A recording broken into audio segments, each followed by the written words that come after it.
Friends, నా పేరు మాధురి. నేను ఇంటర్మీడియట్ చదువుకున్నాను. ఇంటర్ చదువుకున్నా సరే ఫస్ట్ నుంచి నాకు ఇంగ్లీష్ అనేది వచ్చేది కాదు. ఇంగ్లీష్ అంటే భయం అని ఉండేది. కాబట్టి ఇంగ్లీష్ నేర్చుకోలేదు నేను. ఎవరైనా నేర్చుకుంటే ఏమైనా అనుకుంటారా ఈ వయసులో ఇప్పుడు ఇంగ్లీష్ నేర్చుకోవాలని చెప్పేసి అనుకునేదాన్ని. కాకపోతే ఒకరోజు సిద్ధార్థ ఇంగ్లీష్ అకాడమీకి వచ్చాను. వస్తే సార్తో మాట్లాడాను. సార్ మాట్లాడారు నాతో.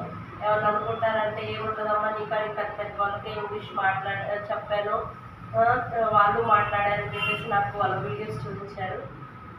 సరే వాళ్ళ వల్ల నేను ఇంగ్లీష్ నేర్చుకుందామని చెప్పేసి ఇంగ్లీష్ జాయిన్ అయ్యాను ఇక్కడ సిద్ధార్థ ఇంగ్లీష్ అకాడమీలో. నేను వచ్చి 1 మంత్ అవుతుంది. వచ్చిన ఫస్ట్ రోజు అసలు నాకు ఏం వచ్చేది కాదు. స్పెల్లింగ్స్ కానీ మాట్లాడటం కానీ చదవటం కానీ వచ్చేది కాదు. కానీ ఇప్పుడు నేను చదవగలుగుతున్నాను, కొంచెం స్పెల్లింగ్స్ రాయగలుగుతున్నాను. నేను వచ్చి 1 మంత్ అవుతుంది. కొంచెం పర్లేదు, ఇంకా నేర్చుకోవాలని అనుకుంటున్నాను.